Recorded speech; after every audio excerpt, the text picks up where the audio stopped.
Siya ang dahilan kung ba't ako nandito, kung ba't ako nasa ABS, kung bakit lahat nangyari sa buhay ko. Siya ang kauna-unahang artista na nakasama ko sa Indie Films ng Masahista. Siya ang nag-convince sa akin na pumasok sa TV, sa ABS-CBN. Kasi sabi ko nga ilang beses ako nakatikim na rejection nun sa ABS. Tapos siya nagsabi sa akin, nandun kami sa Canteen Festival na sige na po, pagbigyan mo lang ako. Sabi niya, tagabin mo na yung project ni Andoy, ni Direk Andoy Ran. Sabi niya, para sa akin. Kaya ako tinanggap yung Ligaw na Bulaklak. And then after that, nagdira-diretso na itong career ko sa ABS. Tapos yung ginawa ko yung Panday, kauna-una ang dinari kong pelikula, siya yung nilapitan ko para makasama. Tapos hindi siya nagpabayad sa akin doon. Alam mo yung sobrang na-appreciate ko siya bilang nanay. Na talagang hindi lang katrabaho, yung alam ko at ramdam ko na mahal niya ako. Hanggang sa nakatrabaho ko siya nitong huli mo sa Love You With An Accent kami ni Joe. Tapos pinukwento ko sa kanya yung plano ko dito sa Bago. At that time, nasa kabilang network pa siya. Excited siya na sana makapasok siya. Nung natapos siya sa kabilang network, kinuha ko siya para dito sa Batang Quiapo. Sobrang siyang excited. Saka natutuwa ako kasi naramdaman niya, na-appreciate niya yung pagmamahal at respeto na namin lahat bilang artista at ano. Kaya nakikita namin kung gaano siya kaligaya dito siya. Kaya sobrang galing naman talaga. Ano nang mangyayari sa character niya?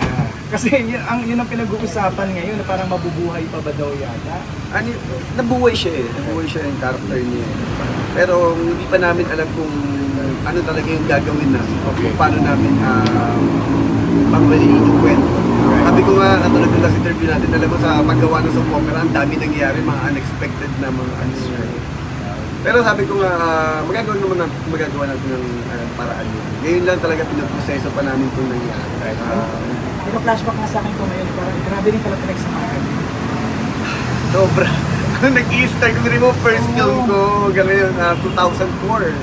Hanggang ngayon talaga. Ano lang ang comment mo nung sinabi niya sa interview na nakumpleto na ang career niya bilang artista dahil sa Bago? Masarap yung pakiramdam. Napakasarap sa pakiramdam kasi sobra ko siyang nire-respeto, sobrang paghanga ko sa kanya bilang isang napakahusay na artista at yung makatrabaho ulit ako at yung suporta at pagmamahal na binibigay niya sa akin. At lalo na yung performance na ipinakita niya dito sa Batang Quiapo. Napaka-blessed ko na magkaroon ako ng isang kaibigan, nanay at katrabaho ng isang Miss Jacqueline. So wala na mag-text sa'yo, Honestly, sabi nga, meron pa siya eh. Alam mo, bigla yung mag-text. Sabi niya sa akin yung huling text niya sa akin. Sana, pag itong bagong kwento ni Angelo, sana kung ano man yung magiging journey mo, sana yung pangalan mong Jesus Nazareno, sana iba yun. Kasi kung may magagawa kang mali, sana wag yun. Sana mag-create ka ng ibang mali. Sabi niya sa akin. Tapos dinext ko siya, sabi ko, thank you, Anthony Jane. Sabi niya, hindi ka nagalit. Sabi ko, hindi. Sabi ko, alam mo naman ako, nakikinig ako eh. Sabi niya, thank you ah. Kasi kinakabahan siya, baka daw mamaya ang isipin ko, kailaman niya ako sa kwento. Hindi na-appreciate ko yung ganyan. Kasi sabi ko nga, sa show namin, tulungan talaga. Collaboration, lahat ng nagtutulungan. Ikaw bang nag-ayos ng flowers? Lahat kami po ng pagmamahal namin sa kanya sa show. Mula sa ABS-CBN. Kamusta ang mga kasamahan mo? Actually, down kami. Talaga kapon, nung nag-taping kami, ang lungkot, ang tahimik. Wala nag-uusap. Hindi namin pinag-uusapan. Pero bagsak yung team, yung lahat ng mga artista production, talagang tahimik. Nagpapakiramdaman. Honestly, ngayon kami magkikita-kita. Dito sa Host naman. Ox, parang nalay mo na si Miss Jacqueline na nandun. Gano'n ka dito sa loob mo ngayon na nawala? Pambiglaan, ano? Sobrang bigat sa amin lahat kasi Reverse ka na. unexpected. Reverse ka na, Diyos. Alam kasi namin na napakalaki pa ng microphone dito sa industry. Saka sobrang mahal na mahal namin. Kami mga kabataang mga artista talagang sobrang niya kami ginagayad sa tamang attitude, behavior, pagtingin din sa trabaho, yung pagrespeto, lalo na sa pagrespeto ng mga senior actors.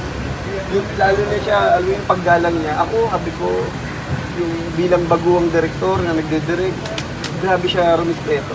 Yung talagang mararamdaman mo na kahit kaibigan ko na siya, yung respeto niya sa amin, sobra-sobra. Napakalaking kawalan sa industriya, definitely. Napakahusay na actor na wala sa amin. At sana kayanin ng lungkot ngayon dahil halos na tulong sa pagkawala. Ako nga, sabi ko nga, after ni Sir Deo, yung mga pillars natin sa... Eddie Garcia, Oo, si Eddie, si Direk Tigoy. Nag-usap-usap nga kami, sabi ko nga, baka kailangan magmas tayo kasi nawawala yung mga ano natin, yung mga posting natin, Mga mga haligi. haligi, no? Kaya, ang hirap What are the things na mamimiss mo lang kay si Jackie? Yung passion, yung pagmamahal niya sa craft niya, yung pag-aalaga niya sa amin, sa production, sa aming mga batang artista, at yung pagmamahal niya sa pamilya niya, na sobrang mahal na mahal niya ang pamilya niya. Kukwasa ba sa'yo? Narinig niya? Oo. Alam mo lahat yun, yung paghihirap niya to, yung sakripisyo, dahil to sa sobrang pagmamahal niya sa pamilya niya, sa mga anak niya, at sa passion niya sa industry. Iba kasi na hindi ito basta trabaho lang. Ang talaga pusod kaluluwa ang ibinibigay niya sa bawat trabaho ang ginagawa. Papa, last scene na kinunan mo kay Jacqueline dun sa eksena. Yung nagpaalam ako na lalaya na ako. Kaya nga parang ano eh.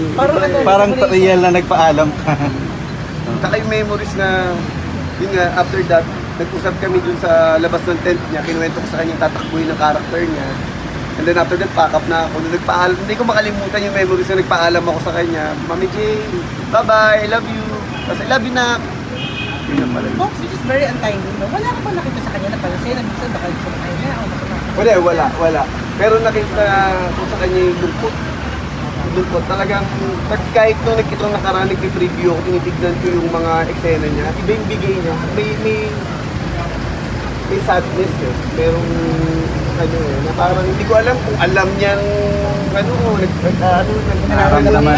merong ano, hindi ko maintindihan. Pero, nararamdaman ko sa kanya yung lungkot. Sabi niya nga yung eksena nila ni Ivano na parang nalulungkot siya kasi yung mga characters umaalis na doon sa kulungan. How hard for you na as a director na tapusin din yung character niya sa ano? Hindi ko pa alam, hindi pa namin alam kung anong gagawin talaga namin. Ayaw muna namin isipin kasi pinuproseso pa namin eh. Pero alam namin magagawa namin ito ng paraan.